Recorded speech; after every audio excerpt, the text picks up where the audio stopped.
Welcome back, folks, to the WP-Tonic Roundtable Show every Friday. We have a roundtable show where we discuss WordPress and the web in general, tech news in general, and we make a concoction of these different stories. And you can blame me totally for the poor quality. And so the panel regularly does blame me for the poor quality of the stories that I select. But you just got to bear your woes, haven't you? So this is episode 342, and we got a great panel, and I'm going to let them introduce themselves. Sally, would you like to introduce yourself to the listeners and viewers? Certainly. My name is Sally Getch. I am the organizer of the East Bay WordPress meetup in Oakland, California, where John is going to be presenting in a couple of weeks. And I build custom websites for businesses that are ready to have their websites work for them and not against them. Sounds good. Good stuff to me. John, would you like to introduce yourself? Rightio. My name's John Locke, and my business is Lockdown Design and SEO.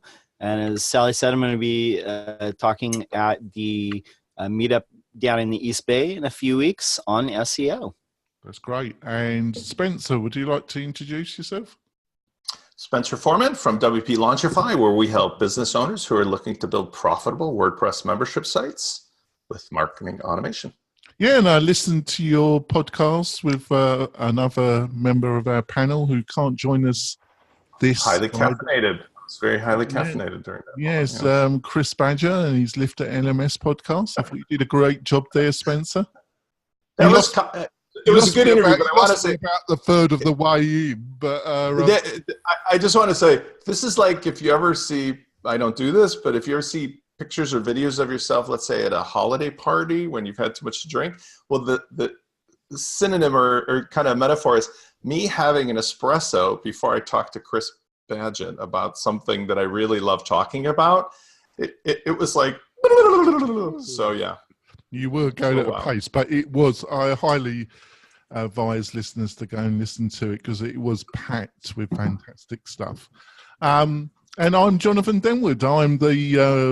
I'm the host of this show, and I started WP-Tonic, and we support learning management systems, membership sites for entrepreneurs looking to build a course and the educational and non-profit market. That's what we do. So let's get to story one. WordPress accessibility team delivers sobering assessment of Gutenberg. We have to draw the line. So let's start with Sally. What did you think of this one, Sally? Well, I think as with this whole business, it's rather disturbing. I think there's been a, comparatively civilized discussion about it in the comments as these things go on WP-Tavern, which is to say there are still some people basically telling each other you suck, and there are other people being more reasoned. But the accessibility team and is basically saying, hey guys, this is not this is not acceptable. This is much too difficult. And so far, Matt seems to be resisting pushing back the launch date in order to take care of these problems. And, I don't know what's going to actually happen.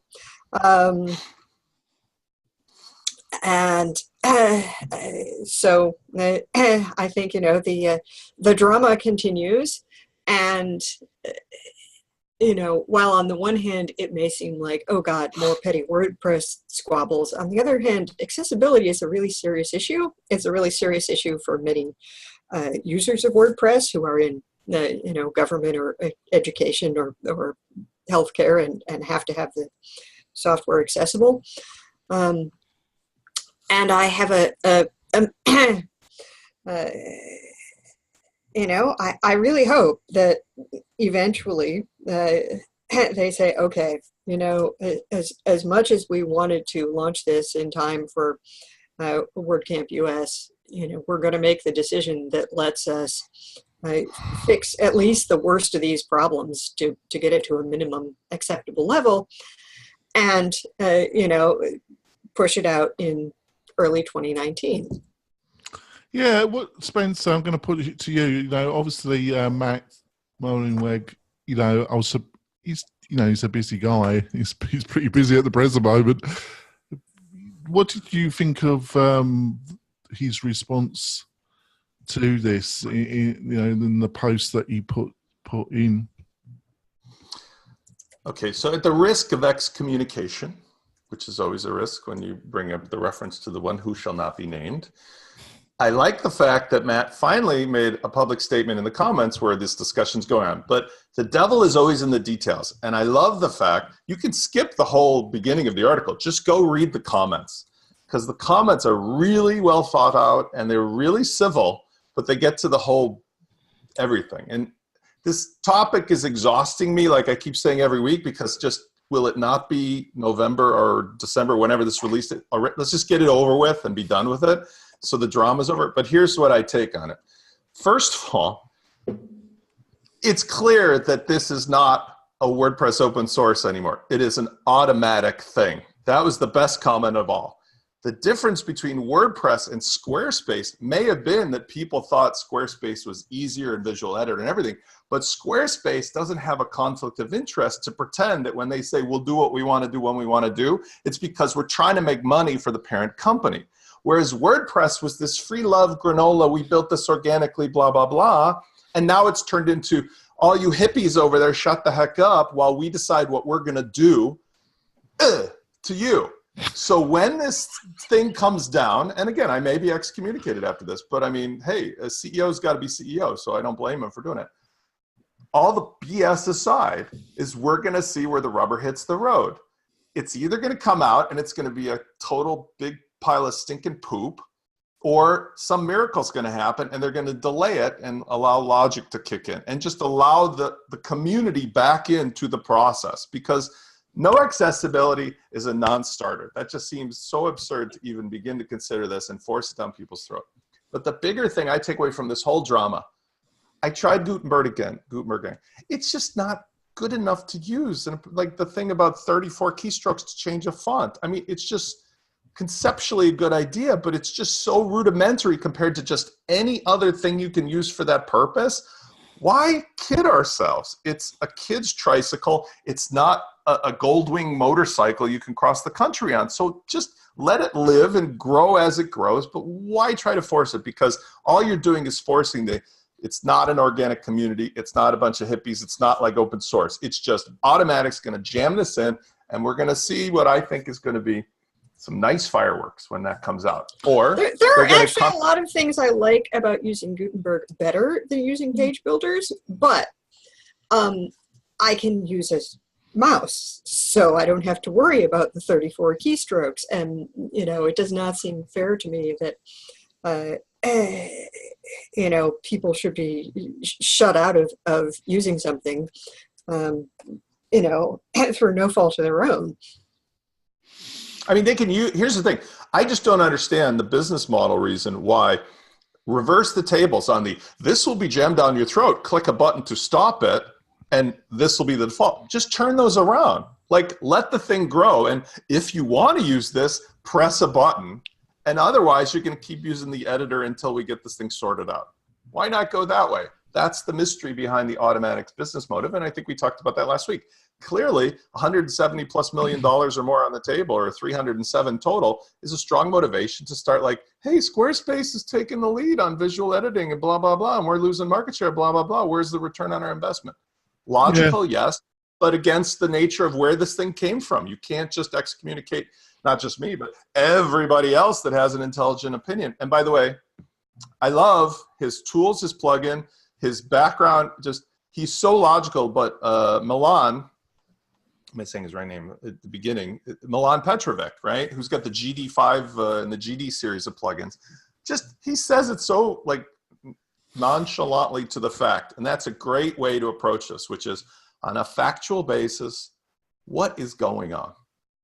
Yeah.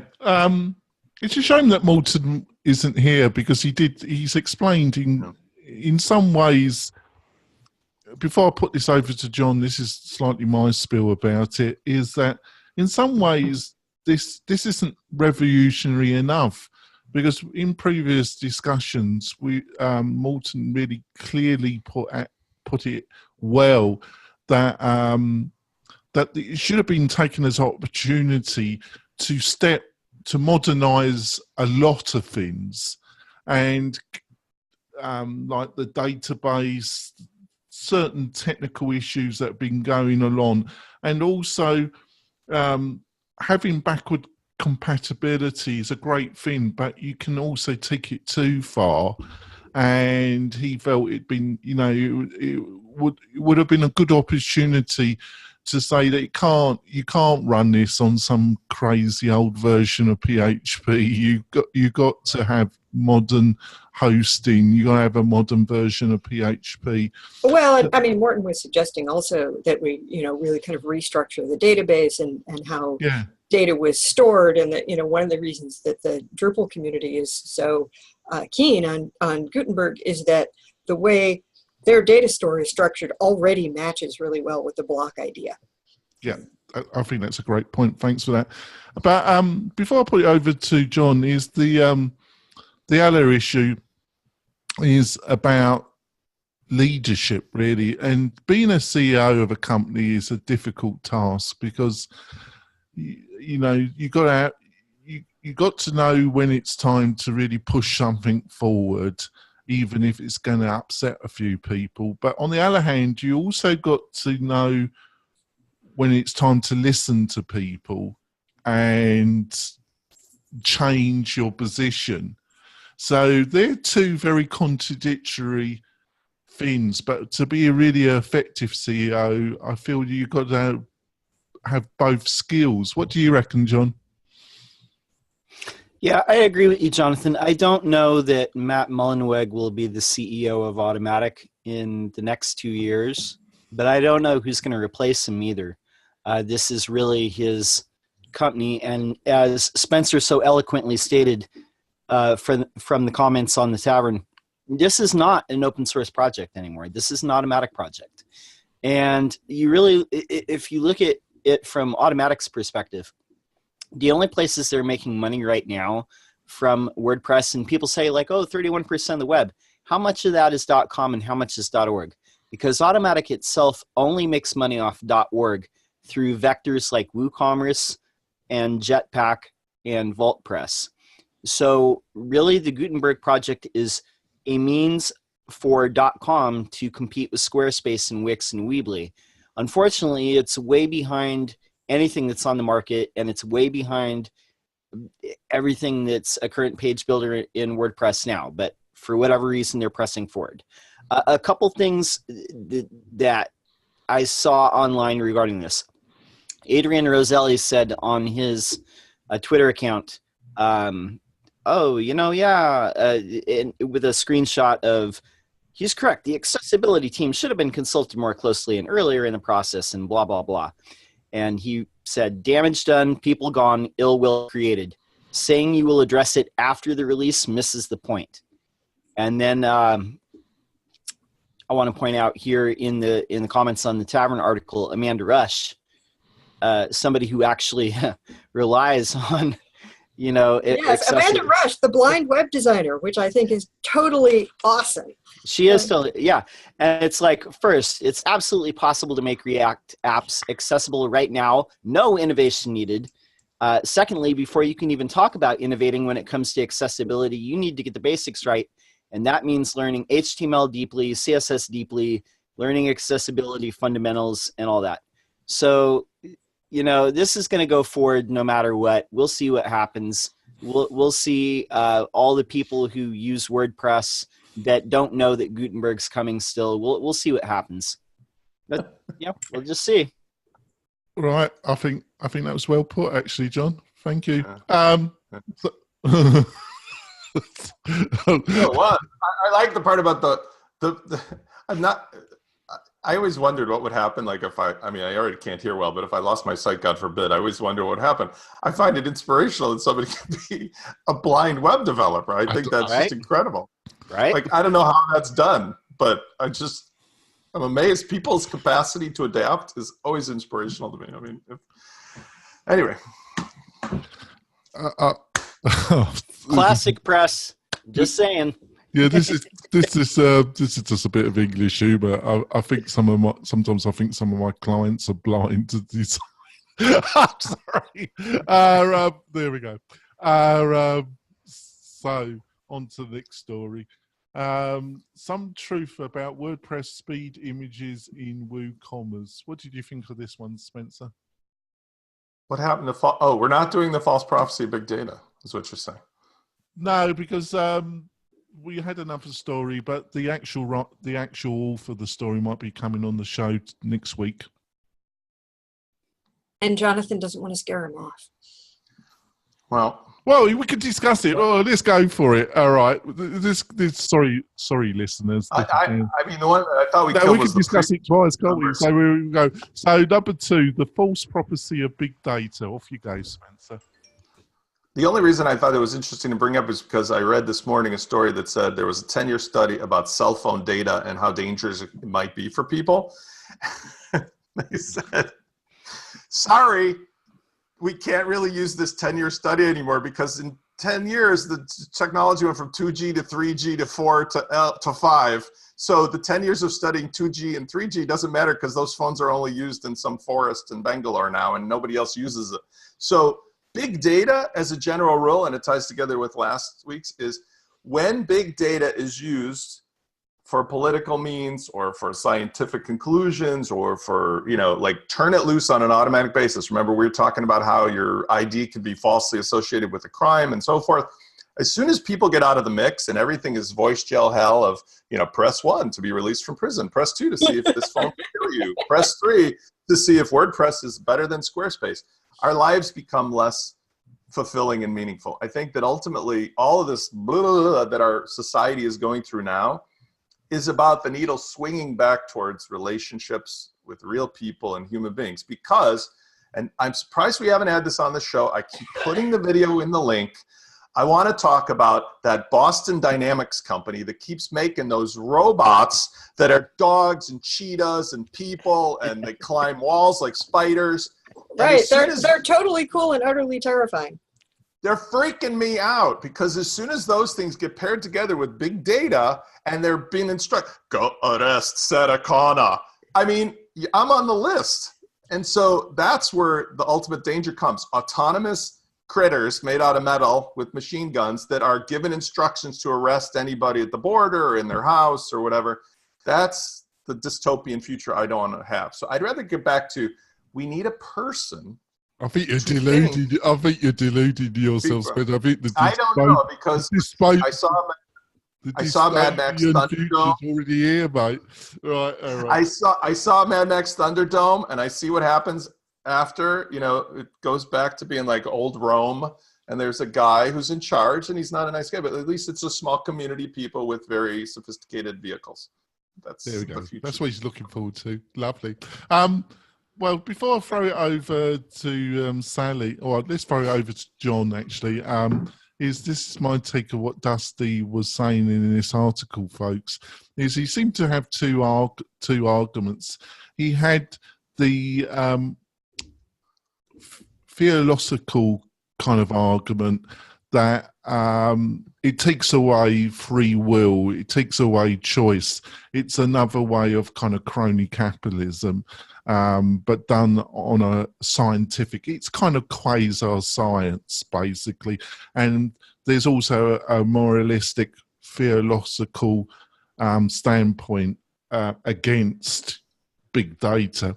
Then he throws in a bit that attacks the premise of big data, basically.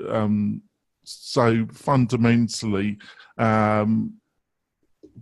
when you're dealing with very complicated structures, example he uses in the article is weather, and a lot of people use weather as an example, is that your predictions through technology can get better, but fundamentally you can get what is called a black swan weather event. You can get a black swan event economically that fundamentally that big data and observing patterns cannot take into account. Would you agree with some of the statements I've just made, John? And what did you think of the article? Yeah, he mentions chaos theory in the article as well, which, like you're referencing, there can be black swan events that you can't predict. I mean, some people, let's just come out and say it, like some people are more easily programmable than others and predictable, but there's always going to be things that are out of your hands. I think big data, you can't put the genie back in the bottle. So, where do we go from here? There probably should be some regulation of how data is collected and used against people. But because the tech sector is driving so much of our GDP, I don't think that's going to happen right now. And I'll remind Spencer of this too.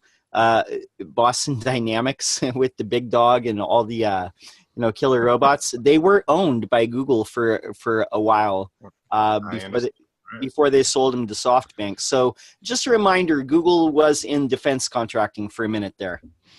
Yeah, it's all defense stuff. Those robots are not being made for hospitals and like old people's homes.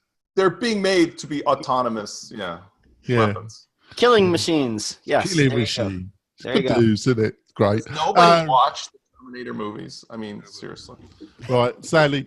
I thought it was, I know Dusty, I've known him for years, and he's a libertarian, but... Oh, you think? His core. But fundamentally, it seemed well written, but it seemed... there was something about it, I can't put my word on it. I was hoping you could, because for your clear analysation, there seemed to be some jumbled thinking in it. I wasn't... Am I on the right track? Or? Well, I think it's tackling a particular angle of things, and I have to say I absolutely love the title of the paper he was talking about. This is white paper on the problem of big data, an a priori epistemological approach to technological advancement. Because, dude, you're not a scholar or anything who doesn't have to talk to humans. Just rolls off your tongue, doesn't it? I used to write like that when I was an academic. But it is, what he's talking about is fairly specifically, using big data to make decisions, to make decisions that impact millions of individuals that they don't know, and to try to control things. And I think, there are plenty of good uses for big data in terms of observing what's actually happening or what's happened in the past. The problem comes if you then say, well, we now have so much information about the past, we must be able to predict the future. And I'm sorry, does not work that way. It's as a predictive tool, you may get, the same idea. Well, here's what, there's a good chance this will happen, but we can't know for certain. And also that, all right, well, machines can look for things, for patterns or for specific things in a massive amount of data in a way that humans can't, because they can process more of it faster. But, number one, the machines doing the looking are programmed by humans and therefore subject to our biases. And number two, finding a pattern and understanding what it means are different things. Because, if you've studied statistics at all, that correlation does not imply causation. And therefore, you may see a pattern and attribute a cause, which is not the cause.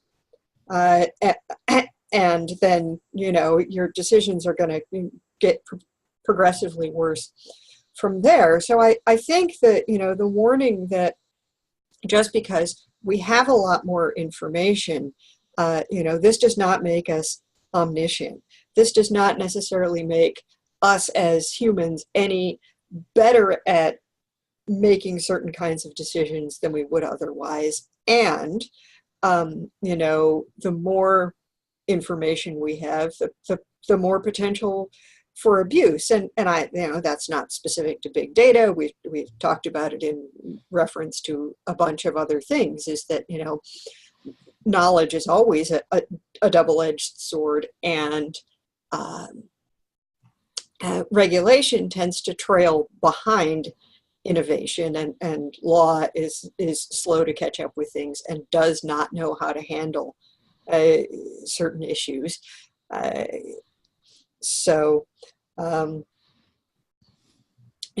think he's accurate that you can't necessarily use this data to predict the future, and that, there will be people who want to abuse it. And that's true of everything. And it's something to keep an eye out for, and not to just, we don't want to turn over our thought processes and say, oh, well, they have all this data, it must be right, and not question anything. Yeah, I thought that's a fantastic synopsis of the piece, actually. I just want to go and talk about one of my sponsors, one of my great sponsors. Their support is much appreciated. And that's Kinster Hosting. And Kinster Hosting are just fantastic. I host the WP-Tonic website with Kinster. Been really happy. They agreed to be a sponsor in 2019, which is much appreciated. And what you get with Kinster, you get really cloud-based, Google-based cloud hosting with a great interface with great technical support. So you get 3 wins in one hosting company, basically. The best technology, the best support with a great interface. You get one-click staging. You get one-click backup. You get the latest versions of PHP. If you're a consultant, a developer with clients looking for a great hosting provider, go to Kinster. You're not going to be disappointed. Like I say, we really appreciate the support. Go to kinster.com. Look at what they got to offer. You're going to be blown away.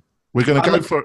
I'm going to add one more thing about Kinster here. Yeah. One thing that they have that other people don't is a lot of places they have PHP 7. They actually PHP 7.1, 7.2, and right now they have the release candidate for PHP 7.3, which means your sites are going to run fast. That's great. Thank you so much, John. That is, because you don't get those options with a lot of hosting providers. You really have a lot of flexibility, and like I say, their technical support, that's the great thing you're getting from Kinster. You're getting 24/7 support, and really good support when it's necessary. So we're going to go for our break, folks, and we'll be back, and we'll be delving in some more stories. Be back in a few seconds, folks.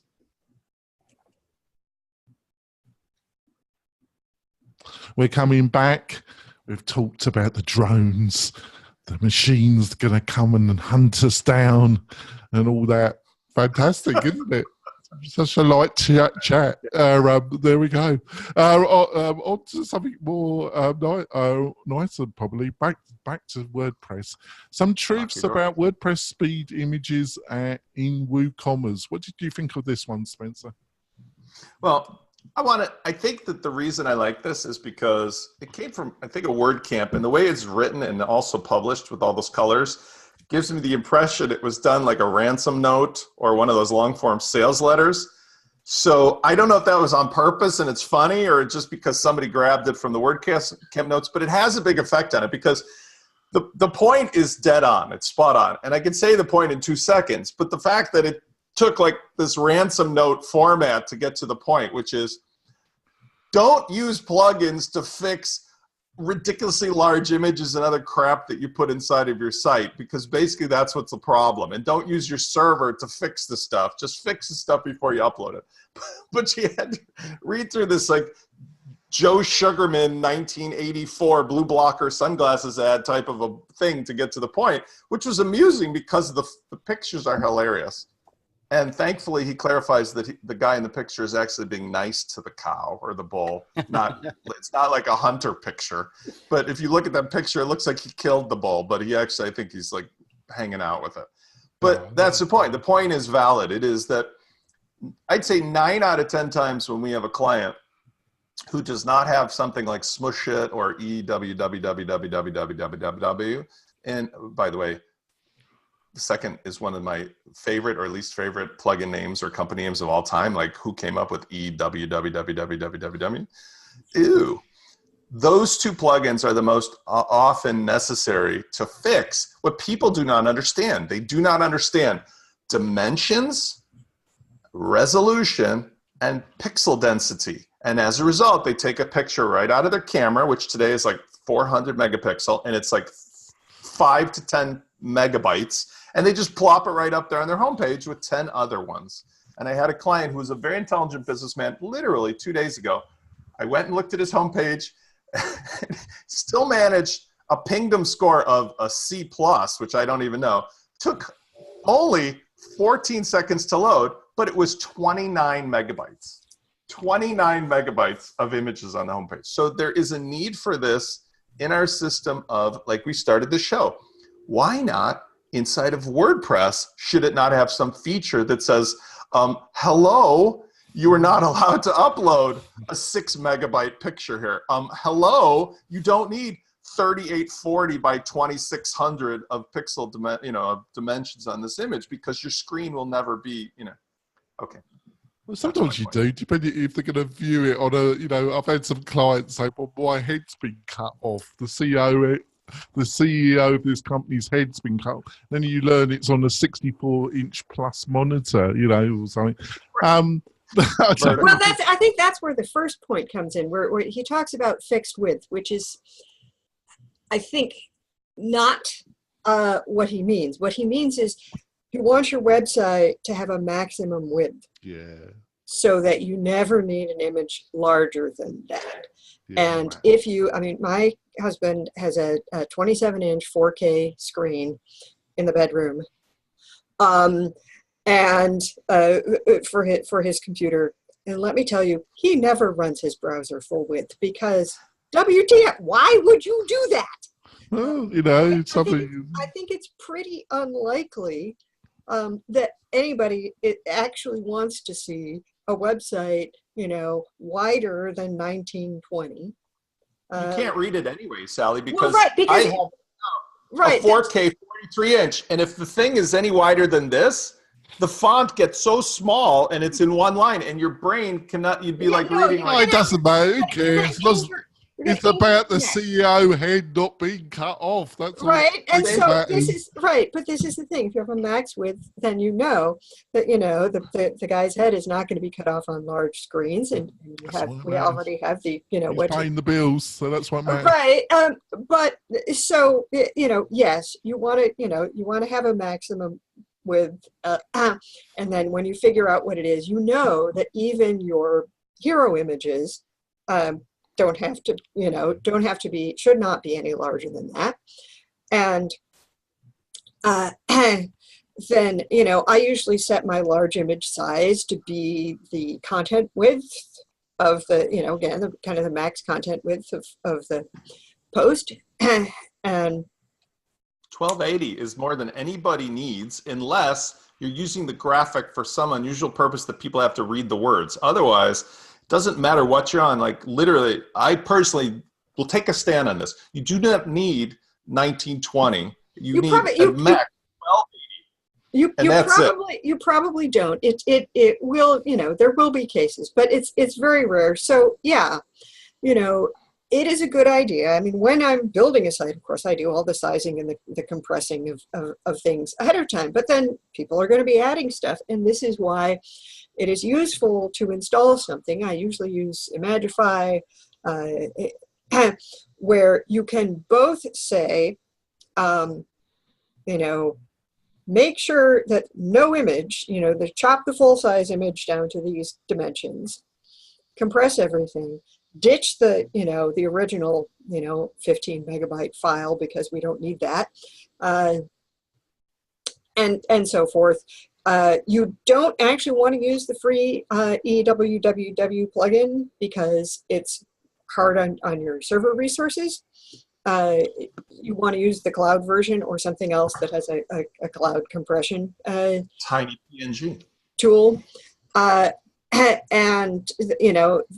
there are plenty of those where you'll get enough on a free plan to handle it. And so that will help deal with the fact that your clients, often cannot be, they don't have time, they don't have skill, they don't have software, whatever it is, but they're going to go right ahead on uploading stuff straight from their phone cameras. I've got kind of two reactions. I totally understand where Spencer's coming from, but with our clients, we do put on a service called Short Pixel, and I've been with them for a while, and I just love them. But we put that on, and we put it on to deal with the past, to try and help with the past mistakes. And then I agree with both you and Sally. Then we try and educate the client not to upload ridiculously large images and then use them on their website. Then we try and build some confidence with the client and build some. So we tend to use Short Pixel as a quick fix to deal with some of the previous mistakes. And then obviously it's on the home page. We go in and we sort that individually. I think I do agree with you. This idea of using just a plug-in and it will just sort everything out is delusionary, and is a mistake. A bad idea. But as a kind of secondary defence, it probably has some place. What do you reckon, John? Or do you reckon I'm waffling and I'm wrong? No, you're correct. A lot of people's perception of WordPress is there's a plugin for everything, and the plugin's going to do all the work, and they don't need to put any thought process into anything because somebody built a plugin. What I really like about this article, you guys have all summed it up really great, but what I love about this article is the way that it's written. It has a unique voice. It's got a point of view. It's written in a certain tone. Like the guy's like, why are you doing this? Why would you ever do this? Yeah. And like Spencer said, like a ransom note style, it just adds to it. It makes it memorable. To me, it's a lot of practical advice about running an e-commerce store. You don't need, 3,000 by 4,000 images. You're trying to get speed. You want that to load fast. Speed is conversions in e-commerce. That's what you're going for. So a lot of good stuff. Especially mobile, isn't it? Talk about the death of a mobile experience by 1,000 cuts. Just keep uploading those 6 megabytes. No, yes, it's not by 1,000 cuts. It's by 10,000 pixels. Yeah. That's about right. Right, on to the next story. The future of SEO is a strong brand. What do you wrote this one? Would you like to start off this one, John, on why you wrote it? Yeah, definitely. So this is an article I wrote. Thanks for featuring it. The point of this is 10 years ago, the then CEO of Google, Eric Schmidt, said, brands are not the problem to sorting out, what should rank above, how we rank stuff. Brands are the solution. It's how we, sort out the cesspool. There's so much information that's being published every day. I think it's like every couple years, there's more content published than was published in the first 10,000 years of human history. So Google's job is to sort all this out and make everything rank in a certain way. And here's a problem that I see a lot of small businesses or growing businesses have, that maybe they don't have a dedicated person for marketing, or they don't have a marketing department. They don't understand that content and having a unique brand voice and building a brand, and not just, putting a shingle out on your door and being heads down in your work all day long. You got to build your brand through, a digital means. Yellow pages are dead. You can't just be heads down and stuff. And I had somebody actually ask me this at another meetup that I was speaking at, and they said, well, how do you run your business and find time to, publish content? And it's really simple. You have to schedule time, whether you prioritize it or not. And the thing of it is every brand out there has a unique story. Every ownership or founding team, they have a unique story of why they founded their company, who they're doing it for, and all the knowledge that they've accumulated throughout the years. So putting that on your website, putting that out on your social media, and helping people become a better version of themselves is what's going to build awareness of your brand and bring in customers and make Google say, you know, they're teaching people all about the thing that they specialize in. Maybe we should rank them higher. So yeah, my position on this is in the middle between you, John, and Spencer. You're kind of you're kind of twins separated by birth. Because Spencer's got a very different view of this, but my position is in the middle. I think I see some of the points that Spencer makes, and I see some of the points you make, and I try and apply them because I feel the position's in the middle. But let's give Spencer. What do you think? First of all, Spencer, this is probably a ridiculous question, unanswerable, but have a quick go at it. What is a brand? What is a brand in 2018 now, where you got 1 billion websites? And what is a brand? You know, yeah, go on. Well, let me start by saying, first of all, the author of the story was brilliant. I agree with him wholeheartedly. I agree, actually, and I don't think John and I ever were at odds on this point. The point I had made in the past, which he very eloquently here corroborates, is it is not enough to simply spray and pray and hope that SEO will win the day. Oh, I just made a poem, too. I like that, yeah. Right. But in the real world, answering your question about what is a brand, I think that also ties together nicely. Everything in the history of selling in humankind has been about somebody has a pain point, somebody else recognizes that pain point and offers to solve it in return for something else. Could be physical, could be monetary, could be a favor, could be love, but that's it. That's what this whole thing is about. We just happen to be in the digital version of it. Soon we'll be in the robotic dogs banging at the door, and what can we give them to not kill us? But it's still the same transaction. Somebody has a pain. Somebody, an entrepreneur, offers to create a solution to solve that pain in exchange for something valuable to the entrepreneur. In that context, Google came along and said, hey, we have this really great way to matchmake everybody.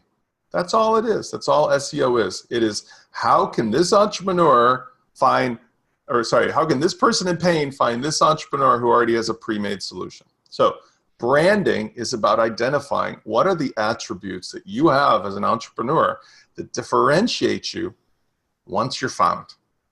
And I have found time and time and time again that the people who succeed get into the heads of the customers and make those customers feel intuitively like they're dealing with a friend, like they're dealing with a personal relationship, like they're dealing with somebody who cares, because that's what makes a good friendship, that's what makes a good marriage, that makes a good parent, a dog owner, a cat owner, whatever. It's when you feel that that person really cares about you individually, even if it's not true, the impression that you get is that they do. And so that's what branding does, is it makes you feel that a company that produces, 16 scoops of sugar with some artificial coloring and bubbles is the best company in the world, Coca-Cola, right? Or go down the list. That's what it is. And that's what I think it needs to be for a freelancer. That's what it needs to be for a large company. Really makes no difference. Politicians, we see time and time again, win the day when they make people believe that they are their family. And then only when proven when they're not, do the people get the thumb in the eye. Same with brands. Facebook's mud on the face right now is a direct result of, oh, this is going to be so great. We're all going to love each other and all my friends are online. And then you realize that they sold you downriver and the consequences are severe. Say, Levy. Yeah, I thought it was a good point. What do you reckon, Sally?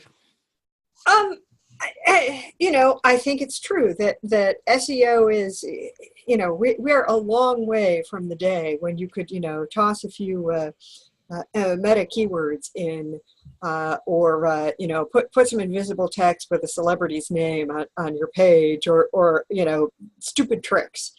And if you rely on SEO, then yeah, it's going to be important to either you have to schedule the time to do it, or you have to hire somebody who can do it.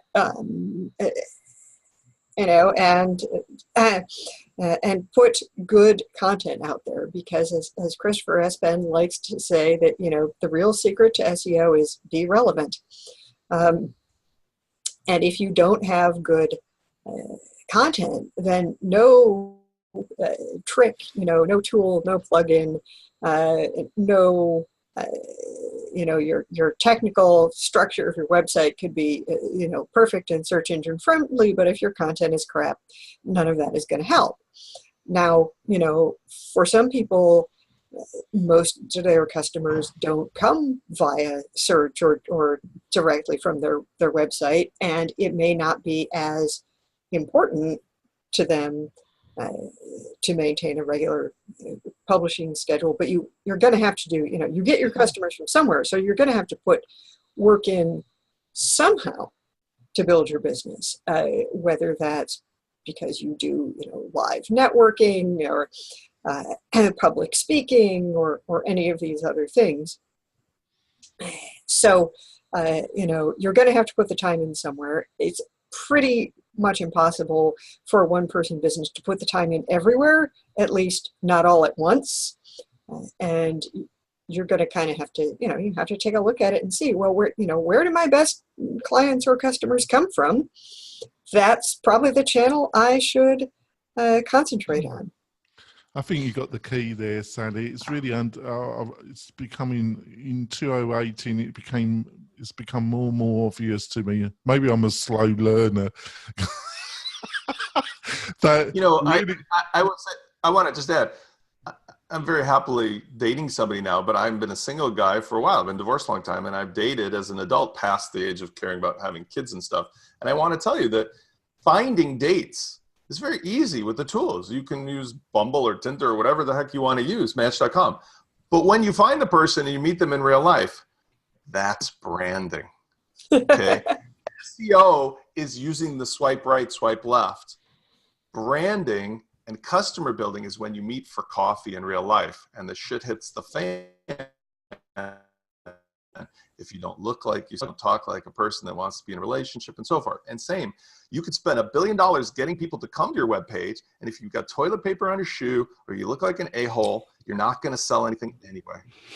That's the bottom line. And so John and I agree, because John deals with bringing people to your page, and I deal with from the top of your page, the sales funnel down. And so we're actually very cohabitating, because brothers from another mother, because he brings them to the page, and I say, when they get there, you damn well better match up with what you say in your SEO, because that's where my dating's been going wrong, having that toilet paper on my shoes, see, Spencer. So, right, best tuxedo in the world isn't going to fix a big string of toilet paper. That's going wrong, isn't it? You know. All right, on to the next story. Less ad lib from me. Yeah, it was. I put this one in. I didn't think much of the article, but I actually liked the title. How to stay focused while working from home. More and more people working from home. It sounds fantastic. You know, don't have that commute. But there could be some problems, can't there, Spencer? Got any insight about how you... I'm going to write a counter. I want to write a counter to this one. I want to write, how do normal people today work in an office? Because I have successfully worked. It's not right? like there are no distractions in the office. I was a trial attorney, don't say, long time ago in a galaxy far, far away. And I had to get in my suit and get on the train and go downtown and and be in a court all day. So much wasted time. So much, this is pre-internet, so much wasted energy. Like 5 hours a day was on all the BS. Okay. Since all my other careers have been independent, either construction or in tech and everything else, I've always maintained an office where I want. And I got to tell you, my friends and people who still have to get dressed up, they just cry to me every day about how much time is wasted in their lives. And they have kids, they have relationships, they have so many things. So For me, the story is simple. You definitely need a routine.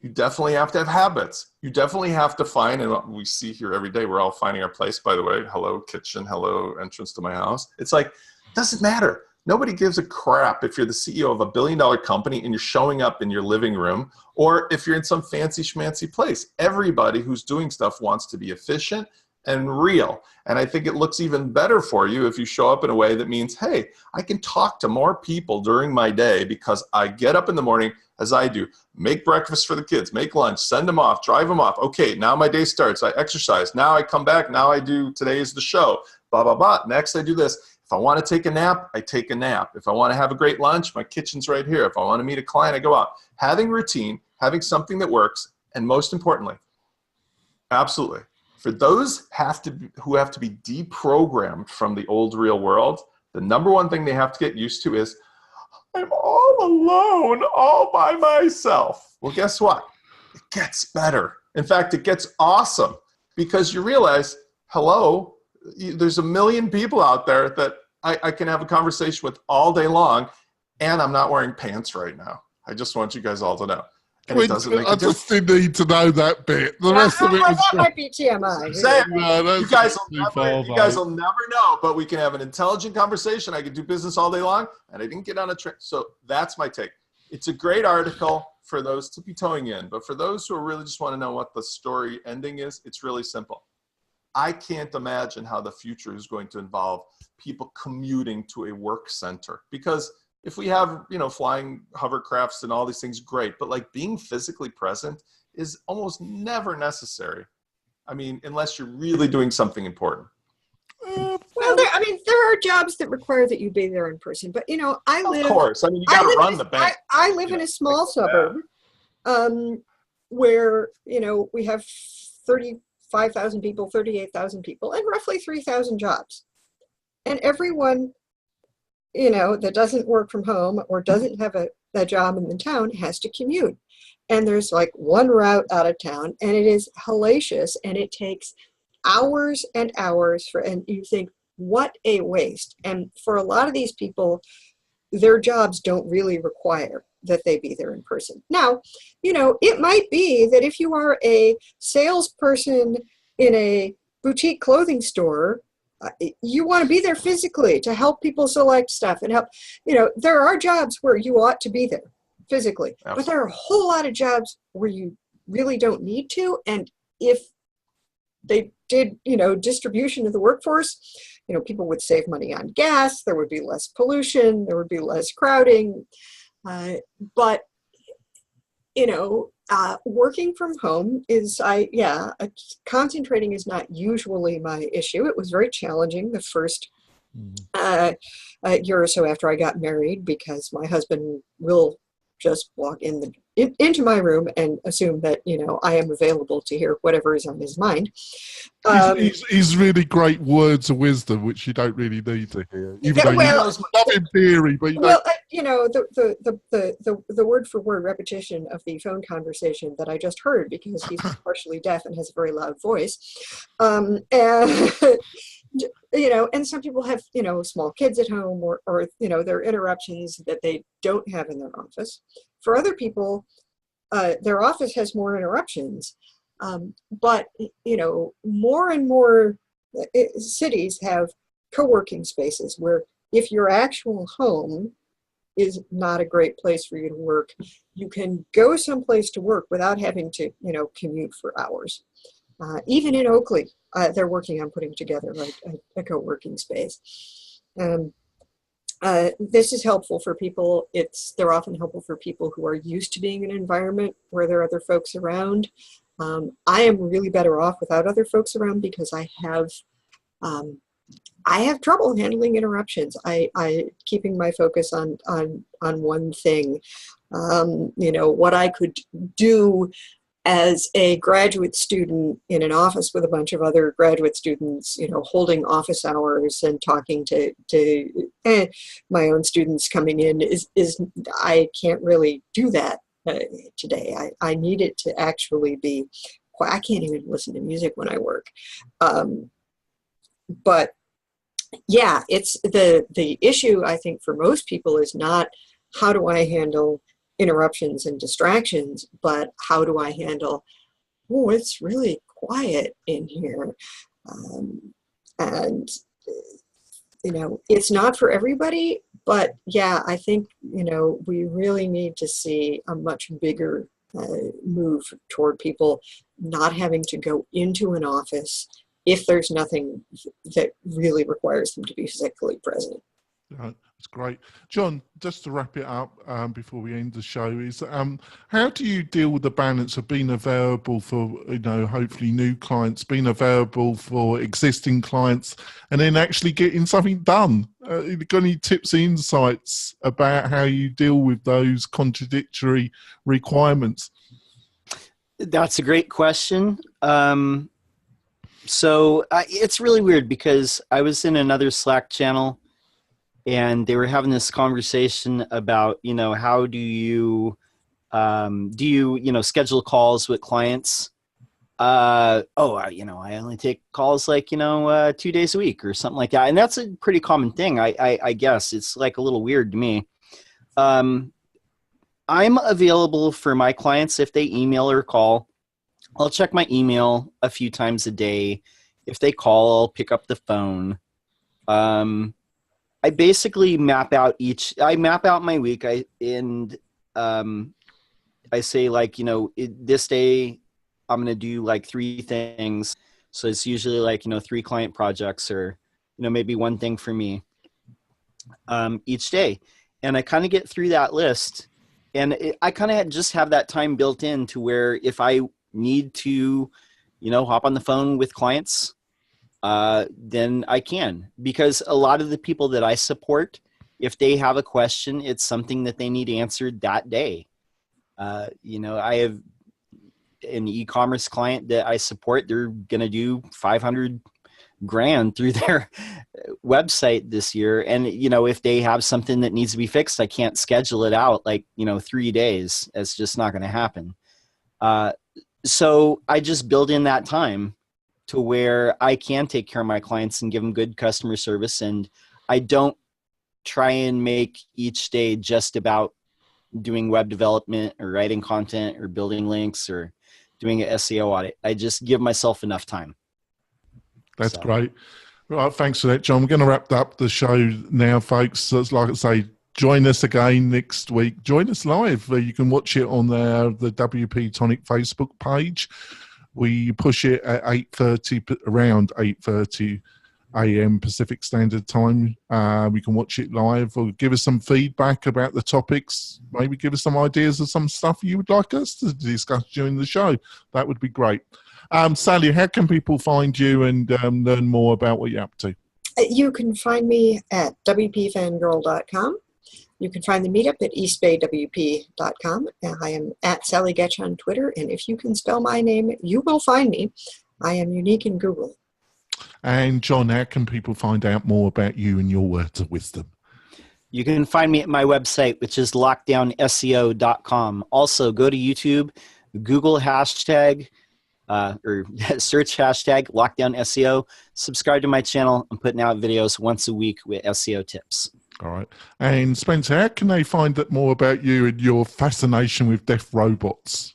Spencer? Yeah, I'm spending the rest of the week building defensive measures against Boston Dynamics. And when I'm not, I will be at WPLaunchify.com, usually without pants on, taking phone calls or help at WPLaunchify.com. Anybody who really needs help with their WordPress membership site and marketing automation. That's great. So welcome to From the Waist Up. That's great. We'll see you. I've got nothing more to say after that. We'll see you next week, folks, where hopefully we'll have another great panel show. We'll see you next week, folks. Bye. Bye. Hi, guys.